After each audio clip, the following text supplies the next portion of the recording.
Hey, welcome back to the channel. My name is Patrick Logan, and if you're new to the channel, please don't forget to like, comment, share, and subscribe. And if you want the most updated videos, please click that notification bell down below. Let's get into this. Today, we are going to be talking about legal information. All right, essential information that we need in every family, or if you're single, things that you just need to know and things that you need to have knowledge of pertaining to what it is that you can and cannot do, or what it is that you need or do not need to do. A lot of times when it comes down to legal situations, we are involved in legal things after the fact, but we don't want to do that. We want to share information with you today that'll help you prepare for situations in the future that may occur. So today I have a special guest here with me. This is my wife, Veronica Logan. Say hi. Hello. All right. So she's going to be leading this thing, and she's going to be talking about the legal portion of it because this is what she does. She's been doing this for a few years. So with that being said, I'm going to turn it over to her, and she's going to explain the things that you need to know. Go ahead, babe. Awesome. So today we're going to talk about 3 essential items that a family needs as it relates to their estate planning. The first will be wills. Then we're going to get into life insurance, and we're going to talk about powers of attorney as well. So first, wills. The basic definition of a will is a document that will determine your future estate. 50% of Americans in a 2019 study show that they did not have a will. And that's important, right? So if your family is unprepared when you pass away, that causes a lot of stress on the family, and it causes a lot of hardship as it relates to the estate and things that need to be taken care of. And so it's very vital that a family has a will. You can go to your local courthouse or to any legal facility and obtain a will for a very fair price, but in the end, it will be totally worth it. Within your will, you have 2 important documents. First, the living will. Now, what is a living will? So a living will is a document that will help make decisions when an individual becomes incapacitated. So that is that like if an individual have a car accident and they got to go to the hospital, or if they're in the middle of a surgery or something, they should, if that's is that what you're talking about? So no, it's a little bit different. A living will is a little bit different. A living will designates incapacitation for an unknown amount of time. If there is an unknown amount of time that a person is incapacitated, a living will decide whether to keep them on life support, whether to feed them certain ways and certain medical procedures that is needed. We got a living will? We got a living will. It's very important. I want to make sure I'm good. All right. The next document we want to talk about is a medical power of attorney, which is slightly different. A medical power of attorney is, let's say an individual is going through a medical procedure and something very important comes up in that procedure. It gives whoever the individual designates the power to make decisions, like to give blood or to take a kidney in the event of a life-threatening instance. And so the difference is, when you talk about your living will, one would show that a person is incapacitated for some unknown amount of time, whereas in a power of attorney, that person is looked at to gain capacitation again. However, in this moment, they can't make the decision for themselves. Now, is there a difference when you're talking about power of attorneys and the decision-making process? Is there something different, or is there a different power of attorney or is there a specific, let me ask that, is there a specific power of attorney that an individual would need to have to be able to allow somebody to operate in this, or to be able to function? Yes. So that power of attorney is a part of your will. And down the line, we're going to talk about regular powers of attorney, ones that aren't really compared, or ones that aren't integrated into your estate, into your will.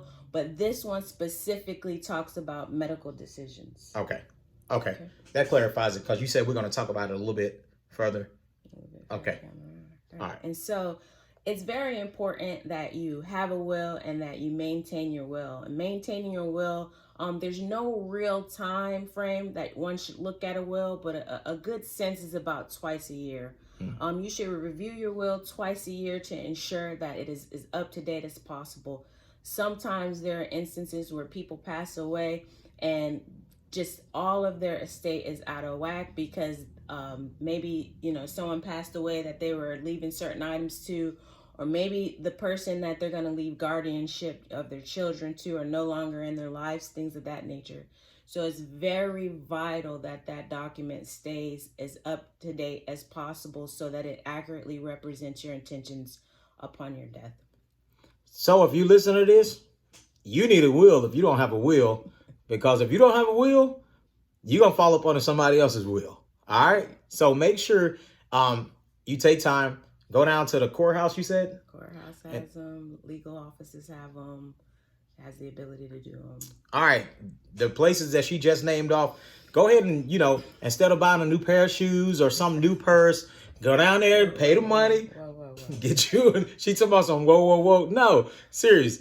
All right. Because we're dealing with everyday situations that we actually need to be involved with our family and make sure they're taken care of. So instead of spending money on the things that you really don't need, make sure you go ahead and purchase a will for your family to make sure our families are taken care of and that they have a peace of mind if something does happen. Absolutely. And so to kind of recap, you want to ensure that you have a will. You want to ensure that that will is up to date. You want to ensure also, too, that the individuals that you designate as guardians and as your executor actually know that they're going to be filling those roles. And that's another thing that happens, right? And That's so right. Individuals don't know that they're going to be the guardian of your child. That can raise an issue, right? So there is an instance in wills where maybe I designate Johnny to be the guardian of my child, but Johnny has no intention of wanting to do such thing. Not good. And so you're gone and your child is in limbo because the individual that you designated, you never had that conversation with them. Make sure you have that conversation with the individual that you're actually putting over your will. Make sure that you're comfortable with making that person the individual that's going to be over your will. If you don't feel comfortable with that person, please do not put your family in a worse situation. Absolutely.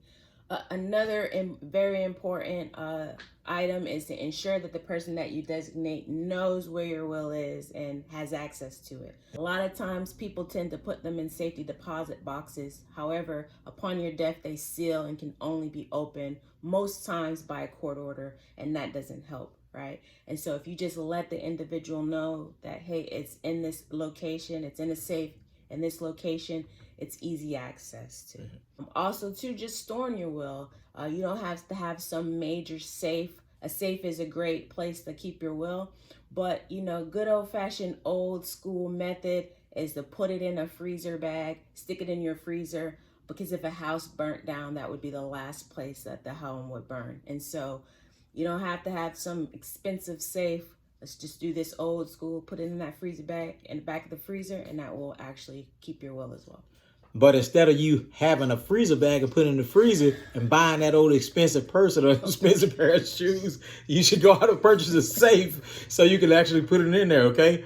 I think that'll be something that's really, really good for your family to have and to be able to know where they can go and obtain those documents when the time comes. All right, we're being a little sarcastic here, but seriously, stop buying all them big purses. Why are you worried about the purse? I want my wheel and the purse just for y'all to know he's going to get the wheel and the purse. So it's all good. Well, it's okay, but yet and still, like I said, instead of going out here trying to keep up with all the trends, all right, we want to make sure that our family is taken care of, make sure we got the proper documentation in place. So when these things come up, you can actually have the legal portion taken care of. And so that's why we're doing this video today. Like I said, we want to have a little fun in the process, but this is actual critical information that you need to know for your family.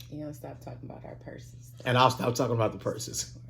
Okay. All right. So one of the next documents we want to talk about is life insurance. And we're not going to really go really deep into life insurance other than the fact that it's a definite item that is needed to take care of all your expenses during the time of your death. And so your life insurance policies are very important. They're typically cheap. You can get life insurance policies as low as $20 a month. They help.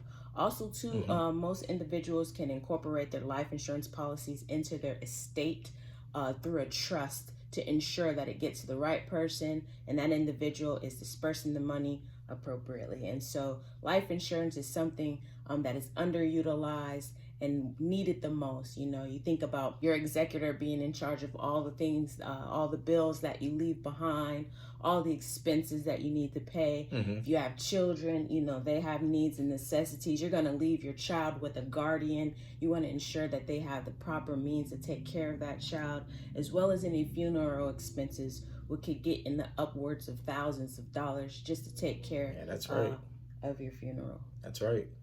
I mean, any more on that, like dealing with life insurance? Life insurance is super simple. It's something you should think about having, and it takes care of expenses. And that's one of the number one concerns upon death, is who's going to pay for what. With a good life insurance policy, that's something that your family doesn't have to worry about. That's good stuff. We're not going to over inundate you all with information today. I think this is information that the everyday household should actually reconsider when it comes down to the essentials of things that they need to do within their lives, because these things make a difference if you are prepared when situations do come up, when situations happen. So is there anything else we want to talk about today? One more thing. So ahead, we're going to talk about next and last, the power of attorney. This document is not connected with your will, but is a document that helps you take care of things when you need to. So we have two types of powers of attorney. One is a special power of attorney, which any legal professional would recommend you give. It gives an individual a specific set of instructions for a specific time. Say you want to get your car registered, you don't have the time to do that, or you're out of town, or whatever the case may be. You can designate an individual to take care of that specific act for you for a certain period of time, at which point it will expire. And so, for instance, one that is widely used is called the local parentis. And the local parentis is none other than a power of attorney that gives temporary custody of your child. And so for us, you know, we have our will, we have our living will, we have our medical power of attorney all wrapped up. But I also keep on hand some powers of attorney for our mother-in-laws, to take care of our children, just in case we have to kind of get up and go.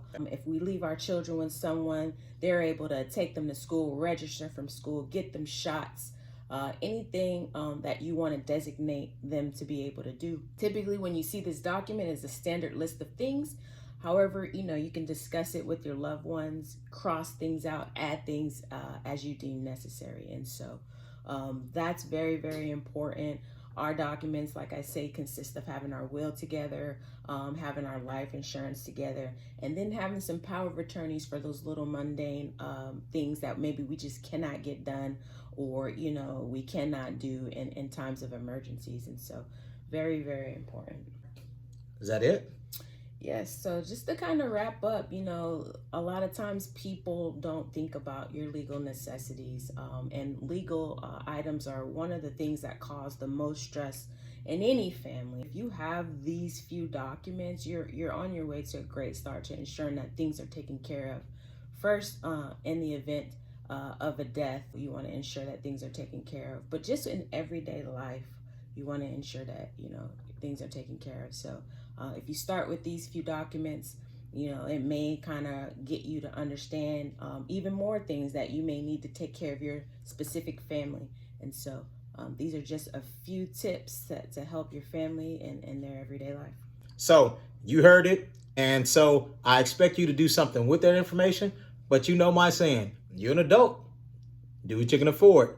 But with that being said, thank you for actually sharing that information with people, because like I said, this is embracing everyday realities, and that is a reality that happens within our life. All right, we're not going to live forever. Situations occur, but we want to make sure our family is taken care of. We're about to end this video. If you guys would like to hear more on general legal information, please do me a favor, go ahead and comment down below and let us know, and we'll get together and do another video on this pertaining to other things that we feel that is essential to the everyday household. All right, so is there anything before we finish up? Get your will, but get your purse too.